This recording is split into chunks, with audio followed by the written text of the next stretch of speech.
Yep.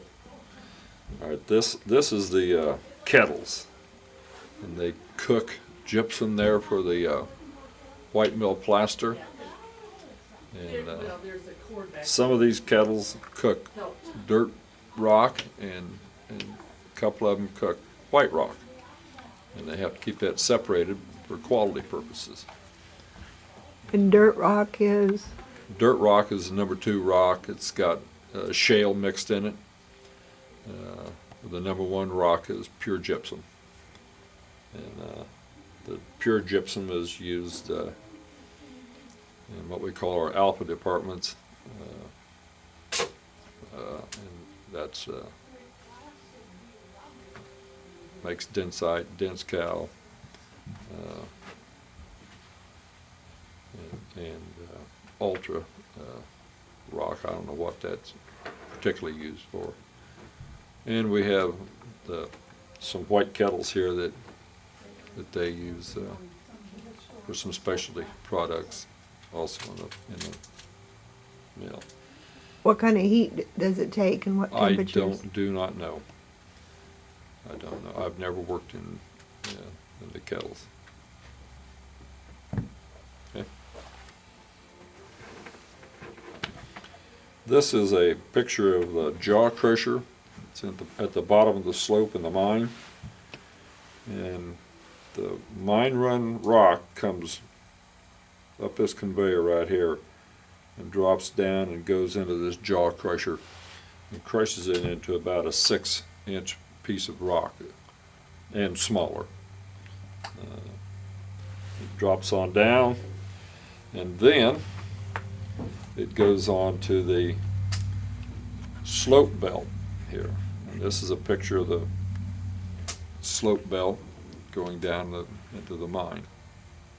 That's how the rock comes on out, and then goes to rock handling.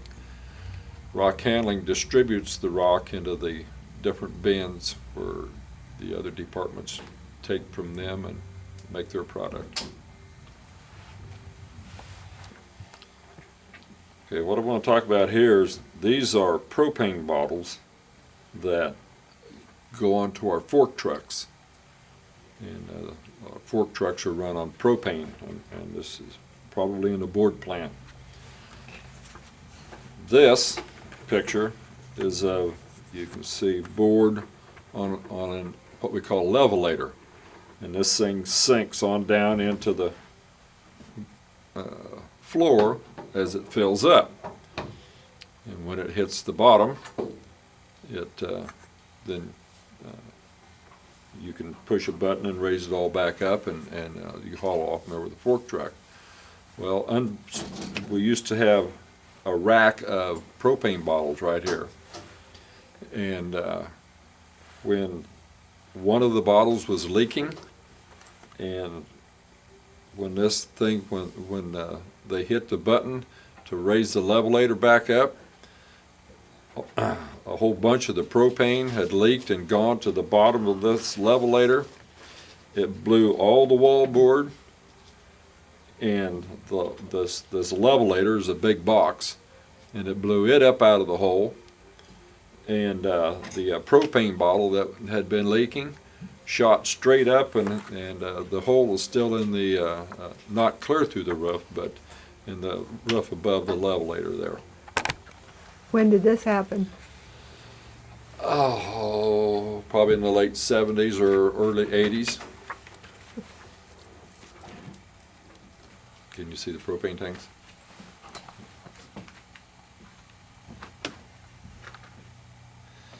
This is a picture of our standby propane tanks.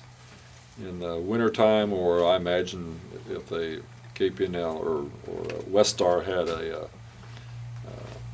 major leak of some kind anyhow that we have to be taken off from the natural gas line, then we go on this standby propane, and the propane is brought into these tanks by semi-truck. I'm Jack Holler, and I moved back to this community in 1949. I married a girl from Big Rapids, Maxine Lamb, and we moved back here from Kansas City in '49.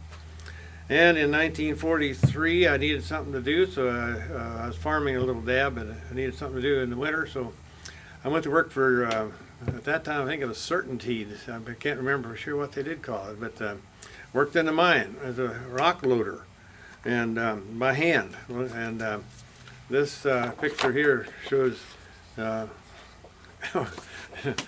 it shows the rock loader. I loaded, they'd bring a car in with a mule and it had tracks. You don't think you can see the tracks there? Yeah, you can. Right down in here, you can see the track. And they'd bring a car in there with a mule. And the only thing is, I get load a car, and it'd be a long time before I get another car. I sat there half the time, but even then, I made $60 a week. Even then, I'd get out at 2 o'clock in the morning, and 2 o'clock in the afternoon, and if I could have got more cars, I would have been able to make a little more money. We were able to load the white rock, which meant the real good quality rock, and then once a day you could get what they call a dirt, which meant at that time they would shoot the rock off of the ceiling and off the floor. There was a little, about a 3/4 inch layer of slate that hooked come off the top and off the bottom, and if you put any of that in with the good clean rock, well, they docked you. It was called a dirt load, and you got docked. We loaded rock it was by the ton is how we got paid. But we got a pretty good. We could put a lot more ton on the dirt load because we could scoop up stuff off of the floor with a shovel, and really made a heck of a load. But it was kind of fun, although my wife didn't like it too well because it was kind of dangerous back in those days because the ceiling, you had to take the pick and touch the ceiling every once in a while around you. If it sounded like it was hollow, you better get the dickens out of there because you're going to get that meant it could come down. But so you did about every hour you took the pick and tapped around on the ceiling and make sure it wasn't going to fall on you. And once in a while they would shoot this rock with dynamite the night before in your room. They drill it, and they drill, and then that night they would, after you're gone, they would dynamite and they would blow it out in the room to pieces.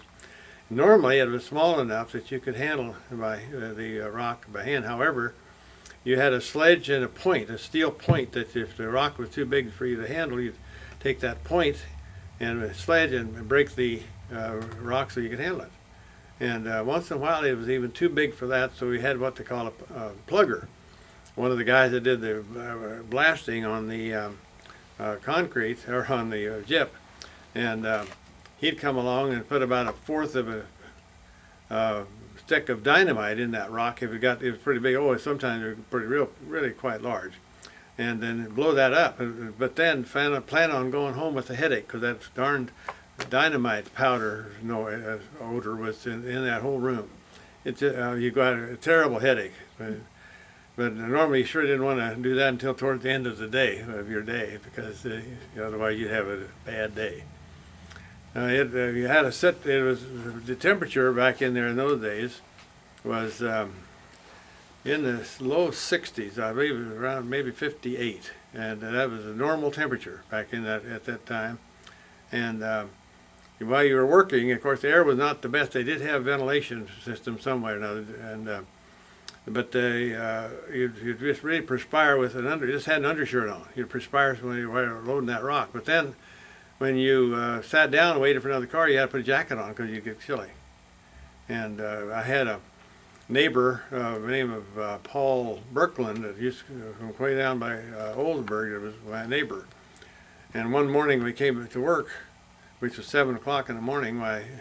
The passageway where they had the track laid for the cars to come in, the passageway went in the room, had about 10 feet of rock that had fallen out of the ceiling that night. And see, it was a rather dangerous place to work, but it never bothered me that much because I was very careful. But that didn't mean you couldn't. It was still safe. But it was interesting. It was a winter job. I started in probably November, December, and then I went on until sometime in the spring. I don't remember for sure. And then later years, after my dad worked there in the mill, and he worked in the mine, but my dad worked there. And he retired out of there. I can't remember the exact date. I think it was 65 or something like that. And while he was working, just before they moved, they had to move the gypsum plant out from the valley up on the hill because Tuttle Creek was coming in, and just about a year before they were ready to move, the old building caught on fire.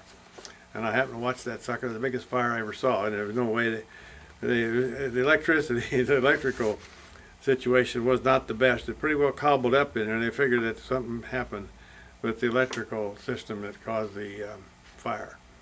But it was an interesting place to work. I learned quite a bit, and probably kept pretty good shape loading up that rock, and ate pretty well and keep my strength up, and I enjoyed it. And we had a lot of fun. And this Berkland was a clown. He was really very funny, and we had a good time. He used to live out down on North Main Street, and his house where he lived was gone now. He's been gone for many years. I was trying to think of other things that might have been interesting. Who else did you work with? When I started out, a man by the name of Davis, they called him Colonel Davis, was the superintendent of the mine. And he was a good friend of my wife's folks. And when I first started out, they didn't have what they call a heading. A heading was where they were drilling back into the rock or the gyp, and they call that a room. It's kind of a room they called it, but they called it a heading. They didn't have one for me, so they put me to work with a man by the name of Slim Nugent, and he was the guy that took care of the running the rail and everything. And I worked with him for a couple of days. Then one day, after about 3 days or so, he got sick. He wasn't very well in the first place, and then I had a couple of new guys from Waterville come in, and they had them work with me, going around taking care of this track. Well, it was kind of interesting because a lot of the guys in the mine thought that due to the fact that my folks were very good friends of Colonel Davis, that I had bumped Nugent out of his job, and I took over, and that's of course small town crap like you run into quite a bit. And typical small town stuff, but I got a big laugh at it. Of course, it didn't happen that way at all. And I finally got a heading of my own and went to work loading rock. Okay, you got a picture here of Davis. I couldn't remember his name earlier, but this is Colonel Davis. We called him Colonel, and this is Sime Hicks. Sime Hicks, I don't remember what his job was back in the mine, but he was. I'm glad we found this picture because he'd be always singing, and he would sing songs, religious songs, all day long. And I mean, he was good. Turn just a little more. And we all got a good kick out. He'd be walking around in mine. He'd be singing as loud as he could. This guy here. Yeah. This fellow right Yeah. here, he was a real character. And he ended up being a minister over here at this church. I can't think what they called it at that time, but he helped me it was a minister for that. And then this picture shows the load of rocks. This is what we would load. We would load that kind of a car, and we load that rock just as high as we could get it. Once in a while, they'd get mad at you if you loaded it too high, and some of the rocks would fall off, and they would bring it down weigh it to the scales. And they would weigh these cars, and you had your name attached to a piece of paper onto that car, so they knew who it was, and that's how you got paid by the amount of tonnage that was on there. Do you remember how much a ton you got? No, I don't, but I remember I used to get $60. I'd run around $60 a week, and I'd work from about 7 till 2. But actually, I sat most of the time. I maybe only got three or four cars a day, and I'd like to have had more cars. I could make more money, and it just didn't work out there. But at 2 o'clock, they thought you better go home because I think at 3 o'clock is when they ordered everybody out of the mine, because that's when they would set off the charges of dynamite that would blow the stuff loose, so you could load it the next day by hand. Remember anybody else that worked out there when you worked out there? Well, there's a Bill. Oh man, that Bill. My names don't come to you. Yeah. But, We don't have to talk Paget, about Bill that. Paget. Oh, He was a plugger and one of the dynamite. Sherm Jackson. So he was one of them, and they were guys that drilled a hole back in the gyp about 7 or 8 feet, and they filled that full of dynamite, and then they had it fixed so they could blow that all at the same time. and it really made it. You could hear it on the way out of it when you're walking out of the mine. You could hear the boom, boom, way back in the mine. And it was kind of interesting because the old mine, that when you sit there waiting for a car, where you could kind of, every once in a while you could hear a big bunch of roof fall, and it sounded boom, boom, and just, you could hear it. You hope you're glad it wasn't where you were, but it's way back in the old works of the mine.